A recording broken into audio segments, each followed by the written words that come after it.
yang tidak membatalkan puasa. Akan tapi dia menjadikan hilangnya pahala puasa. Sehingga seorang hamba yang berpuasa itu tidak mendapatkan kecuali lapar dan dahaga. Rukun puasa sudah jelas, itu puasa zahir. Akan tapi ada puasa batin. Dan Nabi menyebutkan tentang puasa batin, maknanya menjaga sesuatu yang menjadikan hilangnya pahala. Pahala ini kan tersembunyi. Pahala ini adalah hanya Allah yang tahu. Tidak terlihat, bukan seperti kita beli, kelihatan begitu, bukan. Pahala, bisa jadi pahala ini terhapus karena perilaku-perilaku atau perbuatan-perbuatan yang tidak kita sadari. Baginda Nabi SAW menyebutkan, hadis dari Imam Abu Hurairah radhiyallahu ta'ala anhu, anna Rasulullah SAW, sesungguhnya Rasulullah SAW bersabda, as-siyamu junnah. Hendaknya yang namanya puasa itu bisa menjadi benteng, bisa menjadi tameng agar kita tidak masuk dalam kesalahan, kemaksiatan, dosa dan neraka. Dan hendaknya seperti itu, dan kita sadar. Fala yarfuth wala yajhal. Yarfuth ini, maka kalau kita berpuasa ini hendaknya kita menghindari dari kalimat-kalimat yang kotor, jorok, membangkitkan syahwat, menjadikan sebab pertikaian, menjadikan sebab orang bermaksiat. Yarfuth wala yajhal. Jahal itu adalah melakukan sesuatu yang tidak pernah kita renungkan, padahal akibatnya itu membahayakan sekali. Kalimat yang menjadikan sebab orang bermusuhan, adu domba. Lah di dalam kita berpuasa ini hendaknya puasa kita itu menjadikan kita waspada di dalam menjaga lisan kita. Ngomong kotor, naudzubillah. Memang puasanya tetap sah. Secara zahir dia tidak makan, tidak minum, tidak menggauli istrinya, tapi dia omongnya kotor, tiap hari ngomong jorok. Ngomongnya ngaco, Masya Allah. Belum lagi ngomong yang menggunjing orang, mencaci orang, meremehkan orang. Kadang ini tidak disadari, padahal itu menjadikan pahala itu hapus. Bahkan begitu pentingnya kita menjaga lisan kita agar kita tidak mengutuk. Di saat kita dizalimi sekalipun, Nabi mengajar ini mer'un qatalahu aw syatamahu. Jika seseorang itu diganggu, disakiti oleh seseorang, atau syatamahu, dicaci oleh seseorang, jangan membalas dengan cacian. Falyaqul, hendaknya dia menjawab, inni shaimun. Inni shaimun. Dia hendaknya mengucapkan kalimat inni shaimun 2 kali. Para pensyarah hadis menyebutkan kenapa harus 2 kali. Waktu mengatakan inni shaimun itu adalah harus dengan kekhusyuan. Inni shaimun yang pertama adalah memberitahu tentang diri kita sendiri, bahasanya inni shaimun, aku puasa, maka jangan balas dengan caci maki. Itu inni shaimun, memberitahu dia, saya itu puasa, tolong hentikan caci makimu.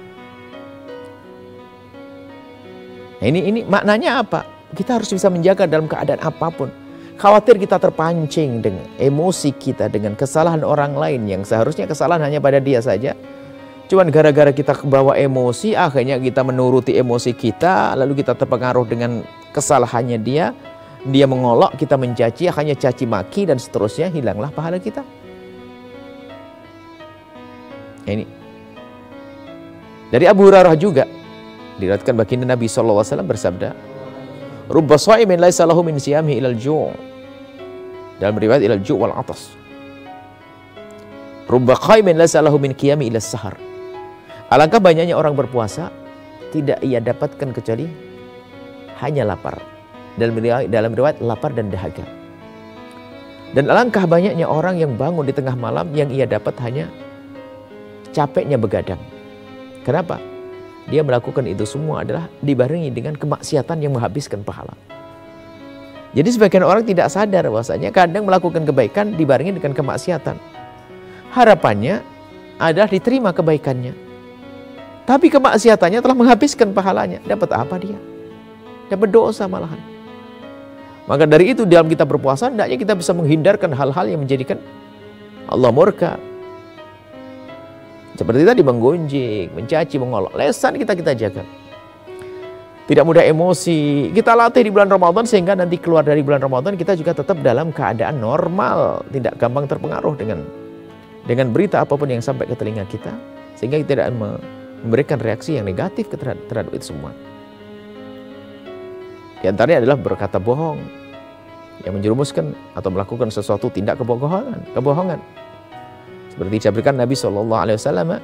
Man lam yada' qawla az-zur wal amala bihi, barang siapa yang tidak meninggalkan ngomong bohong, ada orang berbohong, na'udzubillah, sehingga menjadi kebiasaan sebagian orang itu, jangan bohong loh ya puasa, itu sudah kalimat benar.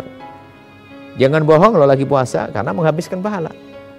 Cuman ini jangan dipahami salah, berarti kalau tidak puasa boleh bohong, bukan begitu. Artinya hendaknya kita sadar kita ini puasa. Kalau kita berbohong akan sia-sia puasa kita. Sudah dosa, nggak dapat pahala. Falaysa lillahi hajah, maka nggak ada perlunya bagi Allah untuk menerimanya. Maksudnya Allah tidak akan terima. Fi ayyada'a ta'amahu wa syarabahu, dia meninggalkan makan minum nggak berguna, nggak Allah pandang. Kenapa? Karena dia adalah orang yang suka berbohong. Maka mari di bulan Ramadan ini kita jaga lisan kita agar tidak berucap yang bohong, tidak mengucapkan kalimat yang menjadikan seorang bermusuhan, menyakiti orang. Dan tapi harus kita sadari juga di zaman ini, zaman yang mengerikan, disabda ulama dulu mengatakan lisan itu ada dua, lisan yang berucap dan pena. Al-qalam ahadu lisanaini, dikatakan pena adalah salah satu dari dua lisan. Maka apa yang akan kita ketik di komentar-komentar waktu kita menyaksikan YouTube atau melihat Facebook dan seterusnya, apa yang kita tuliskan? Qaul itu ya di sini bisa, ini kan ahadu lisanain, ketikan ini adalah, tangan ini adalah salah satu dari dua lisan. Maka mari kita semua kita jaga sebisa mungkin. Ingat kalau kita lagi puasa dan kita di bulan mulia, di bulan Ramadan, dan semoga Allah mudahkan kita untuk meninggalkan segala hal yang menjadikan sebab pahala ibadah kita terhapus dan menjadikan sebab murka Allah Subhanahu wa taala. Nuhibbukum fillahi. Kami mencintai Anda semua karena Allah.